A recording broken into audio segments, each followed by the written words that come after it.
മുൻ ധനകാര്യമന്ത്രി doctor Thomas ഐസക്കിനെ വീണ്ടും ഇ ഡിയുടെ സമൻസ്. നേരത്തെ അദ്ദേഹത്തിനെ വിളിച്ചു വരുത്തിയിരുന്നു. അത് കിഫ്ബി മസാല ബോണ്ട് സമാഹരണത്തിലെ വിദേശ നാണയ വിനിമയ ചട്ടം ലംഘിച്ചു എന്നാണ്. അതിനെ സംബന്ധിച്ച് അദ്ദേഹത്തിന് നേരത്തെ ഒരു നോട്ടീസ് കൊടുത്തു.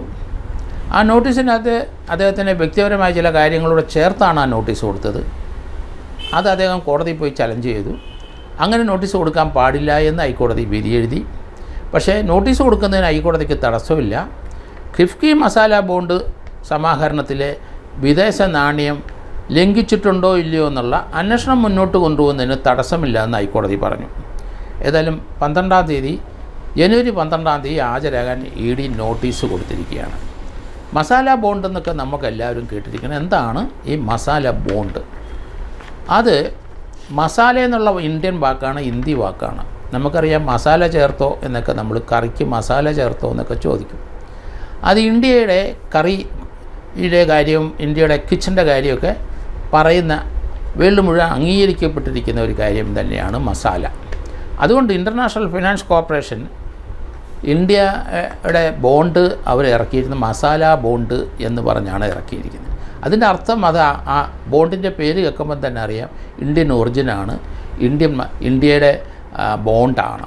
ഈ ബോണ്ടിന് ഇന്ത്യൻ റുപ്പിയിലാണ് പലിശ നിശ്ചയിച്ചിരിക്കുന്നത്. അത് 5% മുതൽ 7% വരെയാണ് അതിൻ്റെ പലിശ. ഇൻ്റർനാഷണൽ ഫിനാൻഷ്യൽ കോർപ്പറേഷന് വേൾഡ് ബാങ്ക് ഇറക്കിയാൽ 2% പലിശയുള്ളൂ വേൾഡിലെല്ലായിടത്തും. ഇന്ത്യക്കാർ ധാരാളം വലിയ പണക്കാർ ഇന്ത്യക്ക് വെളിയിലുള്ളതുകൊണ്ട് അവരുടെ പണം സ്വരൂപിക്കാൻ വേണ്ടിയിട്ട് ഉദ്ദേശിച്ചാണ് ഈ മസാല ബോണ്ട് കിഫ്ബി ഇറക്കിയത്. ഇവിടെ ആവശ്യത്തിന് പണം ലഭിക്കാൻ ഉദ്ദേശത്തോടെയാണ് ഡോക്ടർ തോമസ് ഐസക്ക് അത് ഇറക്കിയത്. പക്ഷേ അതിൻ്റെ പലിശ ഡോളറിൽ ലഭിക്കില്ല, ഇന്ത്യൻ റുപ്പിയിലാണ് അതിൻ്റെ പലിശ ലഭിക്കുന്നത്. ഏതായാലും ധാരാളം ആൾക്കാർ ആ മസാല ബോണ്ട്, ഇന്ത്യയുടെ മസാല ബോണ്ട് വാങ്ങിച്ചിട്ടുണ്ട്. അത് ബൾക്കായിട്ട് പല കമ്പനികളും വാങ്ങിച്ചുകൊണ്ട് പോയി. കാരണം ഇന്ത്യയിൽ തന്നെ അവർക്ക് പണം മുടക്കാനുള്ള അവസരം ലഭിക്കും. അതിന് 5% മുതൽ 7% വരെ പലിശയാണ്. ഈ പണം വിദേശ ബാങ്കുകളിട്ട 2% കൂടുതൽ പണം ലഭിക്കില്ല. HDFCയും അതുപോലെ NTPC, ഇന്ത്യ ബുള്ള് അവർ ഈ മസാല ബോണ്ട് വാരിക്കൂട്ടി എന്നാണ് പറയുന്നത്. കാരണം അവരുടെ കയ്യിൽ ഇഷ്ടം പോലെ പണമുണ്ട്. അത് നിക്ഷേപിക്കാനായിട്ട് ഇന്ത്യയിൽ നിക്ഷേപിച്ച അവർ ഫിനാൻസ് കൊടുക്കുമ്പോൾ എല്ലാം അതിൻ്റെ പലിശ ലഭിക്കാനും അതിൻ്റെ പ്രിൻസിപ്പൽ എമൗണ്ട് ലഭിക്കാനും ധാരാളം പ്രശ്നങ്ങളുണ്ട്. അത് കേസിൻ്റെ പുറത്ത് കേസുമായിട്ട് പോകുന്നുണ്ട്. അതുകൊണ്ട് HDFCയും NTPCയും ഇന്ത്യ ബുള്ളും ഒക്കെ ഈ മസാല ബോണ്ട് വാങ്ങിച്ചു. നമ്മൾ കിഫ്ബി മസാല ബോണ്ട് ഇറക്കാൻ കാരണം അതിനകത്ത് വിദേശ മലയാളികൾ അല്ലെ വിദേശ ഇന്ത്യക്കാർ പണം മുടക്കി കഴിഞ്ഞാൽ സർക്കാരിലേക്ക് കൂടുതൽ പണം എത്തിച്ചേരും എന്ന് കരുതി തന്നെയാണ് കിഫ്ബി മസാല ബോണ്ട് സമാഹരണം നടത്തിയത്. പക്ഷേ അതിനകത്ത് വിദേശ നാണ്യം, തീർച്ചയായിട്ടും വിദേശ നാണയ വിനിമയം ഉണ്ടാവും. അങ്ങനെ ഒരു പ്രശ്നം അതിനകത്ത് വന്നു ചേരും. അത് ഇ ഡി അന്വേഷിക്കേണ്ടി വരും. ഇ ഡിക്ക് അതിനകത്ത് ഇൻ്റർഫിയർ ചെയ്യേണ്ടി വരും. അങ്ങനെയാണ് ഇപ്പം തോമസ് ഐസക്കിൻ്റെ നിരുത്തരകരമായ ഒരു സംഗതിയാണ് കിഫ്ബിയുടെ മസാല ബോണ്ടെന്ന് നമ്മൾ കരുതിയെങ്കിലും മസാല ബോണ്ടിൻ്റെ വ്യവസ്ഥകളും മറ്റും നോക്കിക്കഴിയുമ്പം അത് വിദേശ മലയാളികൾ അല്ല വിദേശ ഇന്ത്യക്കാർ മുടക്കുന്ന തുകയാണ്.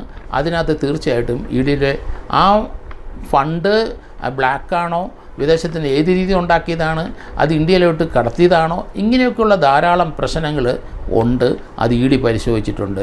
നമുക്ക് കിഫ്ബി മസാല ബോണ്ട് സമാഹരിച്ചപ്പോൾ അപ്പം അതിനകത്ത് വിദേശ നാണയ വിനിമയത്തിൻ്റെ ലംഘനം ഉണ്ടായിട്ടുണ്ട് എന്നുള്ള രീതിയിലാണ് ഇ ഡി മുന്നോട്ട് പോകുന്നത്. അതുകൊണ്ടാണ് തോമസ് ഐസക്കിനെ വിളിച്ചു വരുത്താൻ ശ്രമിക്കുന്നത്. 12 അദ്ദേഹത്തിന് നോട്ടീസ് കൊടുത്തിട്ടുണ്ട്.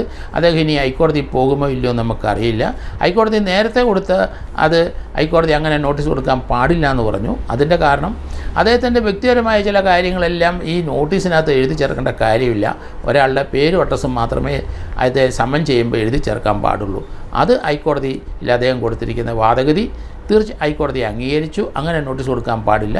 പുതിയ നോട്ടീസ് കൊടുക്കുന്നതിന് തടസ്സവുമില്ല എന്ന് ഹൈക്കോടതി പറഞ്ഞു വെച്ചു. അതിൻ്റെ അടിസ്ഥാനത്തിൽ 12/1/2024 ഡോക്ടർ തോമസ് ഐസക്കിനെ അവർ ചോദ്യം ചെയ്യാൻ ഇ ഡി വിളിച്ചിരിക്കുകയാണ്.